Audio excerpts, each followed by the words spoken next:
નમસ્કાર વિદ્યાર્થી મિત્રો, હું કૈલાસ રાજગોર આપ સૌનું મારી યુટ્યુબ ચેનલમાં હાર્દિક સ્વાગત કરું છું. ઘણા બધા વિદ્યાર્થી મિત્રોની કોમેન્ટ્સ હતી કે આન્સર રાઇટિંગ કેવી રીતે શરૂઆત કરી. તો આજે આપણે જોઈશું કે આન્સર રાઇટિંગ કેવી રીતે કરવી. બરાબર, તો તમને બધાને ખ્યાલ હશે કે આપણે આન્સર રાઇટિંગમાં સૌથી મહત્ત્વનું જો હોય તો એ છે કે કોઈ પણ સબ્જેક્ટ પ્રત્યેની તમારી ક્લેરિટી. દાખલા તરીકે જો તમે બંધારણમાં તમારા કોન્સેપ્ટ ક્લિયર થઈ ગયા છે, જેમ કે તમે મૂળભૂત હકો વાંચી લીધા, તો પછીથી તમે મૂળભૂત હકો વિશે કોઈ પણ ક્વેશ્ચન લખી શકો છો. અને સ્ટાર્ટિંગ કરશો એટલે આન્સર સારો નહીં જ લખાય, કારણ કે કોઈનો નથી લખાતો. બરાબર, તો ઘણા બધાને એવું હોય છે કે મારાથી આન્સર સારો નહીં લખાય તો હું કેવી રીતે લખું એવું. પણ સ્ટાર્ટિંગમાં તો કોઈ પણ વ્યક્તિનો આન્સર સારો નહીં જ લખાય, પરંતુ જેમ જેમ તમે ક્વેશ્ચન્સ લખશો એમ એમ તમારી જે લખવાની સ્કિલ છે એ વધતી જશે. પછી તમારો જે ટાઈમિંગ છે એ તમે દાખલા તરીકે જો તમે જીપીએસસીની તૈયારી કરતા હોવ તો તમારે 12 મિનિટનું ટાઈમર લગાવીને આન્સર રાઇટિંગ કરવું જોઈએ, જેથી કરીને 12 મિનિટમાં તમારો જો એક આન્સર લખાશે, જો 12 મિનિટમાં એક આન્સર લખાશે, ધેટ મીન્સ કે તમે આખું પેપર પૂરું કરી શકશો. જો તમે 12 મિનિટમાં આન્સર ના લખી શક્યા તો તમે પેપર પૂરું નહીં કરી શકો. એટલે તમારે સૌથી મહત્ત્વનું હોય તો 12 મિનિટમાં એક આન્સર લખાવો જોઈએ. બરાબર, એટલે કે જે 2 પેજ હોય છે એમાં. હવે આન્સરમાં તમે જુઓ તો આપણે જોઈ શકીએ છીએ કે આન્સરમાં ઇન્ટ્રોડક્શન હોય છે, બોડી પાર્ટ હોય છે અને કન્ક્લુઝન હોય છે. બરાબર, તો આપણે જોઈએ તો ઇન્ટ્રોડક્શનમાં જો તમે જીએસના ક્વેશ્ચન્સ લખતા હોય તો ઇન્ટ્રોડક્શનમાં તમારે મોસ્ટલી, જેમ કે હવે પોલિટી છે તો પોલિટીમાં જો કોઈ કરંટનો ટૉપિક હોય તો એને લઈને તમે ઇન્ટ્રોડક્શન આપી શકો છો. કાં તો તમે જે પોલિટીના આર્ટિકલ્સ છે, દાખલા તરીકે જો રાજ્યપાલની કોઈ ચર્ચા થતી હોય તો તમે લખી શકો છો કે તાજેતરમાં કર્ણાટકના રાજ્યપાલ ચર્ચામાં હતા, આ રીતે. અધરવાઇઝ તમે એવું પણ લખી શકો છો કે આર્ટિકલ 155માં ભારતીય બંધારણમાં રાજ્યપાલના પદની વ્યવસ્થા કરવામાં આવી છે. એટલે જે તમને તમનું ફેક્ચ્યુઅલ પણ અંદર આવી જશે, જો તમને ખ્યાલ કરંટનો ના હોય તો એ રીતે તમે આન્સરની શરૂઆત કરી છો. પછી બોડી પાર્ટમાં જો તમને વિવેચનાત્મક મૂલ્યાંકન પૂછ્યું હોય તો તમે એમાં પોઝિટિવ, નેગેટિવ અને કન્ક્લુઝન આપી શકો છો. પછી એ રીતે જો તમને કોઈ ખાલી એવું પૂછ્યું હોય કે ચર્ચા કરો તો તમે પોઝિટિવ પ્લસ પડકારો, પછી એના સોલ્યુશન્સ લખી શકો છો. આ રીતે તમે એક આન્સર લખી શકો છો અને તમે ગવર્મેન્ટની સ્કીમ્સને એડ કરી શકો છો. જો તમે કન્ક્લુઝનમાં સૌથી મહત્ત્વનું એ છે કે આપણે સૌથી વધારે ધ્યાન એ રાખવાનું છે કે આપણું કન્ક્લુઝન હંમેશા પોઝિટિવ હોવું જોઈએ, ઓપ્ટિમિસ્ટિક એટલે કે આશાવાદી હોવું જોઈએ.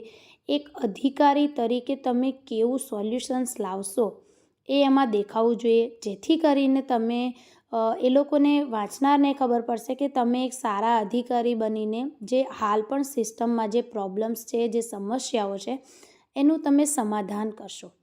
જો તમે નેગેટિવ વધારે હશે તો એ લોકોને એવું લાગશે કે તમારામાં પોઝિટિવિટી નથી. અને જો મિત્રો હું તમને કહું કે હું પણ એક અધિકારી છું, તો મને ખ્યાલ છે કે જો તમે પોઝિટિવિટી સાથે કોઈ પણ કાર્ય નહીં કરો તો તમે સોલ્યુશન્સ નહીં લાવી શકો. જે પ્રોબ્લેમ્સ છે, તમને ખબર છે કે ઘણા બધા આપણા દેશમાં, જેમ કે ગરીબી છે, બેરોજગારી છે, ઘણી બધી સમસ્યાઓ છે, પરંતુ જો આપણે પોઝિટિવિટી સાથે કામ કરીશું તો આપણે આપણા દેશને આગળ લાવી શકીશું.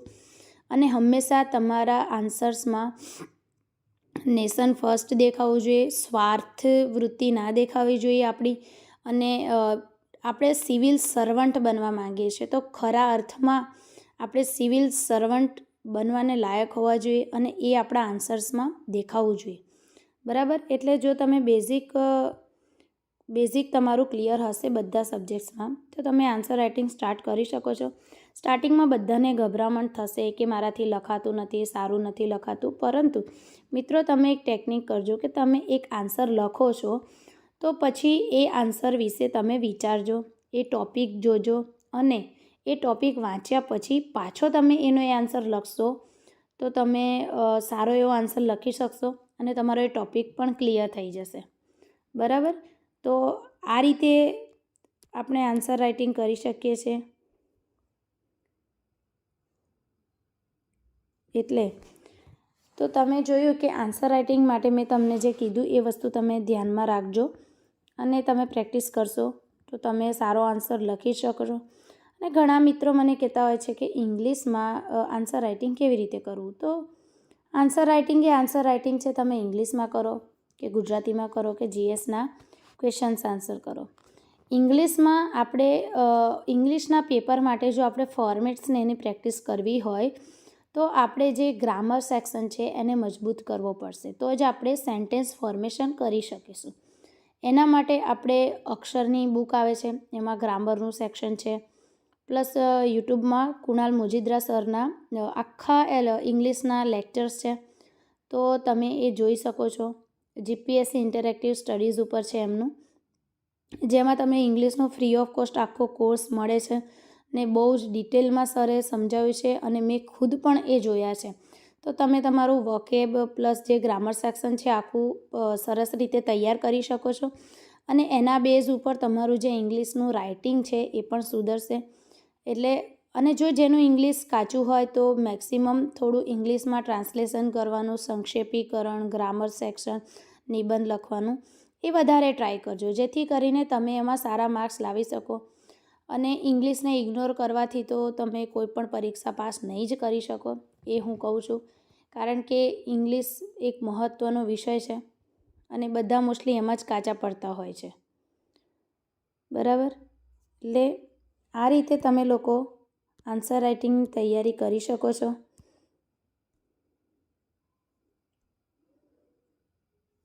એટલે હવેથી હું એક વાત એ પણ કહેવા માંગીશ તમને કે ઘણા મિત્રો એવું કહે છે કે અમે આન્સર રાઇટિંગ મેડમ કરાવો, પણ હું તમને એમ કહું કે આપણી પાસે જીપીએસસીના ઓલમોસ્ટ ઘણા બધા પીવાયક્યુઝ છે. તમને બધાને ખ્યાલ હશે કે પીવાયક્યુઝ જીપીએસસીના અવેલેબલ છે, તો તમે એમાં પીવાયક્યુઝમાં જ કરો, કારણ કે પીવાયક્યુ બેસ્ટ છે. કારણ કે પીવાયક્યુઝના આન્સર રાઇટિંગ કરશો તો તમને જીપીએસસીનો ટ્રેન્ડ પણ ખ્યાલ આવશે, તમને બધાને ખ્યાલ જ છે. તો પીવાયક્યુઝના ડેલી આન્સર રાઇટિંગ કરો. મારી ચેનલ પર મેં પેપર અપલોડ કર્યા જ છે, તો તમે ડેલી એક પેપર, દરેક પેપરમાંથી એક ક્વેશ્ચન ડેલી લખી શકો છો અને જાતે મેં કીધું એ રીતે તમે જાતે લખો, પછી તમે ટૉપિક વાંચો, પછી તમે એ ચેક કરી અને પાછો લખો આન્સર, જેથી કરીને તમારા ટૉપિક્સ પણ ક્લિયર થતા રહે અને તમે કોઈના પર ડિપેન્ડન્ટ પણ ના બનો. અને સેલ્ફ ઇવેલ્યુએશન એ સૌથી મહત્ત્વનું છે.